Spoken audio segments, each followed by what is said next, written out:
এই মুহূর্তে যে খবরে নজর রাখবো, কুণাল ঘোষ তৃণমূলের রাজ্য সাধারণ সম্পাদক, তিনি আজকে দক্ষিণ ২৪ পরগনার যারা চাকরি প্রার্থী রয়েছেন, যারা দীর্ঘদিন ধরে যারা আন্দোলন করছেন, তাদের সঙ্গে আজকে দেখা করেন, কথা বলেন এবং আমরা জানি তাদের যে দাবি, তারা যে বঞ্চনার অভিযোগ এনেছেন, আমরা বহুবার এর আগেও দেখেছি এবং কুণাল ঘোষ তাদের সঙ্গে বৈঠকও করেছিলেন এবং আজকে কুণাল ঘোষ চাকরি প্রার্থীদের সঙ্গে কথা বললেন, সেই ছবিও আপনাদের সামনে তুলে ধরছি।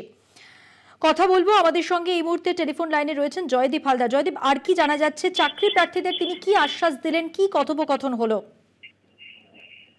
দেখো মধুমন্তী, যেটা ঘটনা ঘটেছিল যে মোট 1834 জনের একটি প্যানেল, যেটা ডিভিশন বেঞ্চের রায় ছিল এবং তার মধ্যে 1506 জনকে নিয়োগ ইতিমধ্যেই করা হয়েছে সরকারের পক্ষ থেকে।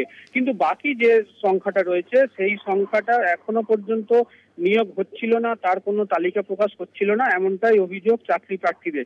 সেই দাবিতেই, সেই পূর্ণাঙ্গ তালিকা প্রকাশ এবং বাকিদের নিয়োগ, এই দাবিতেই তারা ধর্নায় বসেছিল গত 5 দিন আগে এবং পরবর্তী ক্ষেত্রে অবস্থান বিক্ষোভ প্রথমে শুরু করে, পরবর্তী ক্ষেত্রে তারা অনশন মঞ্চে সেটাকে নিয়ে যায় এবং সেই অনশন চলছিল, আজকে তার 5ম দিন ছিল এবং এর মধ্যে তারা সরকারের বিভিন্ন দপ্তরে তারা যোগাযোগ রাখছিল।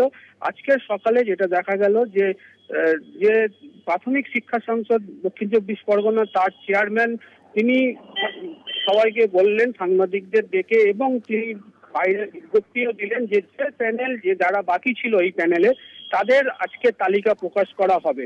এরপরেই রীতিমতো খুশি যে সমস্ত চাকরি প্রার্থীরা ছিল এবং ঠিক তার কিছুক্ষণ পরেই কুণাল ঘোষ, তৃণমূলের মুখপাত্র, তিনি এলেন এবং তিনি চাকরি প্রার্থী যারা অনশনরত অবস্থায় ছিলেন তাদের সঙ্গে দেখা করেন এবং তাদেরকে পরবর্তী পদক্ষেপ যে কোনো সমস্যার জন্য তিনি আশ্বাস দিয়েছেন, তিনি কথা বলবেন, দরকার হলে সরকারি পক্ষের সঙ্গেও তিনি বসিয়ে দেবেন যাতে সকল চাকরি প্রার্থী তারা নিয়োগপত্র পান। এরপরেই তিনি অনুরোধ করেন অনশনরত চাকরি প্রার্থীদের তারা যাতে এই অনশন তুলে নেন। সেই মতো তিনি তার অনুরোধে অনশনরত চাকরি প্রার্থীরা অনশন ভঙ্গ করেন এবং আপাতত এখন আজকের থেকে সেই যে অবস্থান বিক্ষোভ বা অনশন চলছিল সেটা বন্ধ হয়ে গেল এবং তারা যেটা জানাচ্ছে যে তারা এই 364 জন মোট যে তালিকা, 364 জনের তালিকা আজকের যে প্রকাশ হলো, সেই তাদের বের করা সেই তালিকার জন্য তারা যথেষ্টই খুশি। যদিও এর মধ্যে অনেক আইনত জটিলতা রয়েছে, পরবর্তী ক্ষেত্রে সেইটা পর্যায়ক্রমে বসা হবে এবং আলোচনার মাধ্যমে আইনি সহায়তায় সেই সমস্যার সমাধান করা হবে বলে কুণাল ঘোষ আশ্বাস দিয়েছেন। এই আশ্বাসের পরেই মূলত এই আন্দোলনরত চাকরি প্রার্থীরা তারা আন্দোলন তুলে নেন এবং অনশনও তুলে নেন।